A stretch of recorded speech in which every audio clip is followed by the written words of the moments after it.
Hi, it's Mo Maduro. Welcome to the Life Expansion After 50 podcast. Today is the third and final part of the level setting series of episodes as we set the stage for introducing the 7 fitness areas. So last time we got up to number 21, the beliefs begin to form in childhood. And some of them we don't even know that we have them. So I do have an exercise that you can go through to understand where you picked up limiting belief.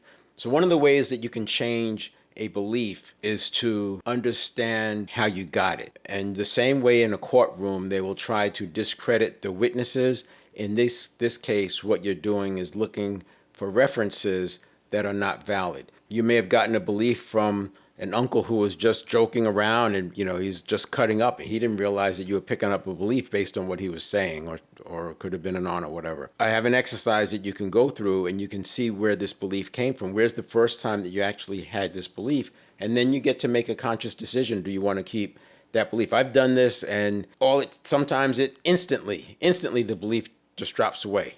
Not even a remnant of it, because the reference was so ridiculous. Other times it might take a little bit of work. And I would argue, I certified in neurolinguistic programming back in the early 90s, and I would say that I think one of the challenges when NLP didn't work, or didn't stick, I should say, is that there are other parts of the nervous system. See, at that time, we didn't have this view of the 100 billion neurons, at least not to my knowledge. If these neurons are acting like a mob, different factions, you can see how even though you make this change, the other ones come in and get the firing and wiring going on again. But with and that's why some of the beliefs changes didn't stick. But when you could go in and look at the reference for that the limiting belief, that could be enough to eradicate it right there. Cognitive biases have a strong hold on us. Confirmation bias is one that I think got me first really interested in studying cognitive biases, but also the book Influenced by Robert Cialdini. While I don't think he talks about it as in the context of cognitive biases, he calls it click word, as in turning on a computer and then processing starts. But he uses, it used to be 7, but now it's 6, and the 7th one that he dropped off is the because frame. But he shows how just by doing certain little things, it dramatically changes the behavior, even to where it's irrational. So they do a lot of double-blind studies. But the one that's always been fascinating to me, or that got me started looking into cognitive biases, and to me, it's part of the same conversation because it's like priming in a way, but it's the confirmation bias. And while it's not stated this way, there's an offshoot of it that says if you hear from a source 3 things that are undeniably true, you're very likely to believe the 4th one without questioning it. And once that person fits into your belief system that they're reliable, it would take 11 iterations of counter information to start disbelieving them. If you're around in the 1990s, we were pushing on customer service and customer experience, right? Extraordinary customer experience and all that. And one of the data points was that if a person read a negative review, it could take up to 11 times for them to doubt that negative review. Once they lock in on that negative review, it's set, and it would take 11 times. I'm guessing that was together, but that confirmation bias and the 3 times undeniably true, the 4th time is very easy to believe. There have been newsletters that were based on that, so they would do predictions and send these different predictions to different groups.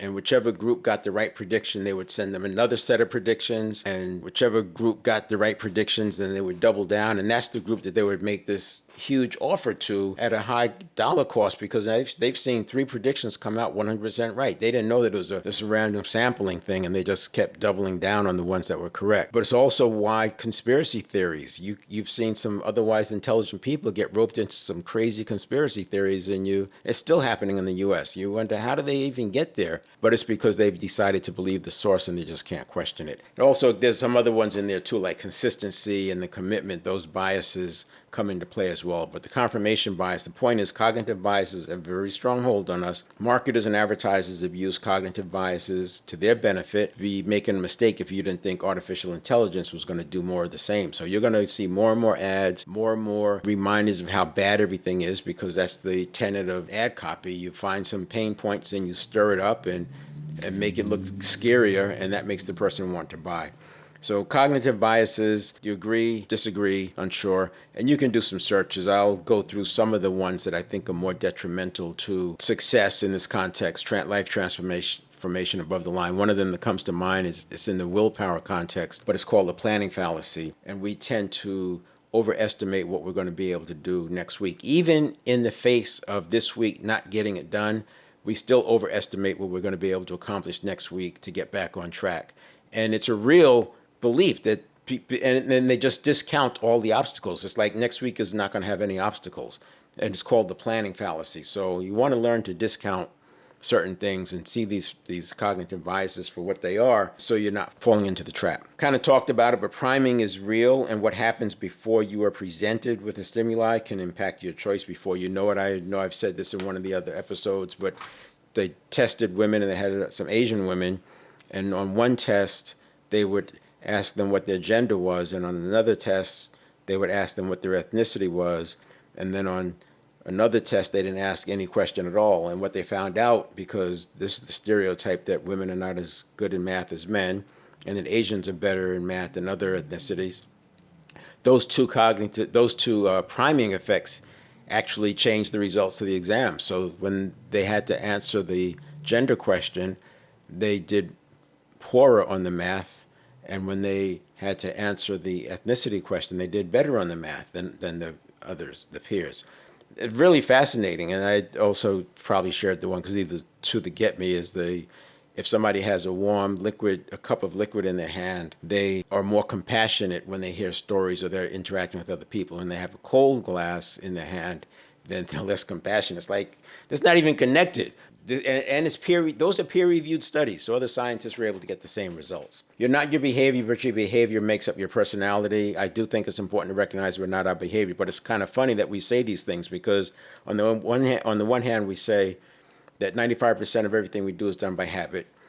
We also say we're not our behavior because we're agreeing that our behavior is habitual, but then we fail to realize that our behavior is driving a lot of our interactions because it becomes our personality. But then the big one that I have a problem with is that we recognize that it's all unconscious, but because we call it an unconscious mind, we have these rules about what you can do. Now, what I mean by that is the advertisers are constantly bombarding us with advertisements, telling us how bad things are, how bad they're going to get if we don't get this XYZ thing to save ourselves. But yet, when people in NLP were trying to work on conditioning, there was a big issue with it because the medical community was saying you can't do that. But if they're not stopping the advertisers from conditioning people. People are running around with all this anxiety. It makes sense. They're constantly being told that they're not good enough, that they're not enough, and that there's scary things coming around every corner. Why wouldn't they have anxiety? And so it's useful for people to have skills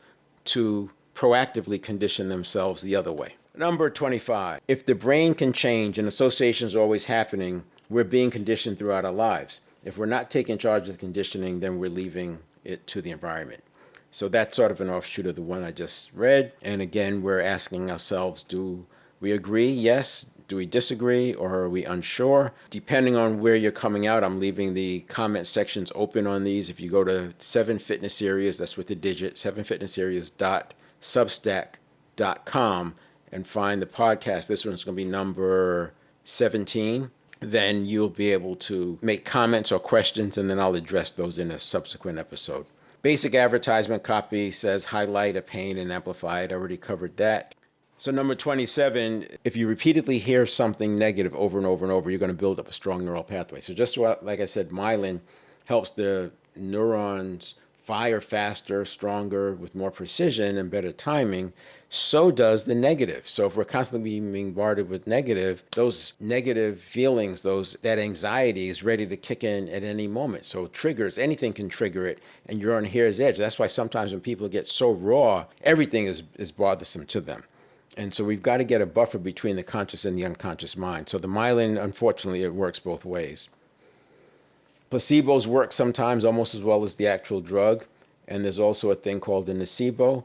And nocebos also work. A nocebo is essentially a pill that's going to make things worse. So in other words, you've heard of people succumbing to spells, and it's a nocebo. A placebo says you're going to get better if you take this. A nocebo says you're going to get worse if you take this. And they both work. And the common denominator is the person has to believe that it's really going to do that. That's how I think some of these supplements are being sold, right? If you believe it enough, the supplements, because doctors will tell you don't waste your money on the supplement, but yet the supplement companies are able to sell repeatedly because the people are getting results. But if you understand what we're talking about, creating the environment, epigenetics and all that, gene expression, you can actually create those same changes for yourself. I didn't know why. I mean, training through in the Rangers, you're really pushed beyond your limits and you actually become sort of a different person than you were before that. And a part of me always believed that was that my body had learned to adjust. So it wants to stay in homeostasis, right? It wants to maintain. And so no matter what's happening, because you're trained to fight behind enemy lines,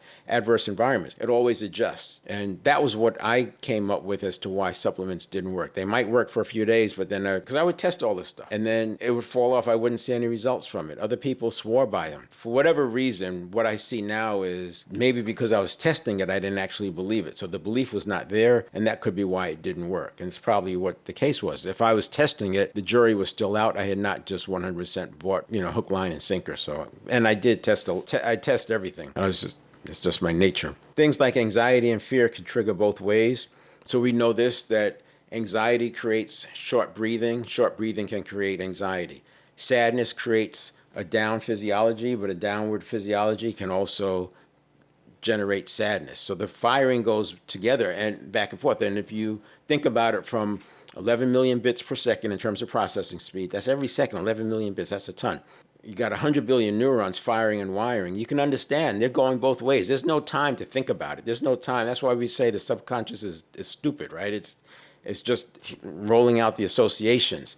And so these triggers happen both ways, which is why, again, it's so important to have that buffer between the conscious and the unconscious if you're going to start working into self-actualization and life transformation.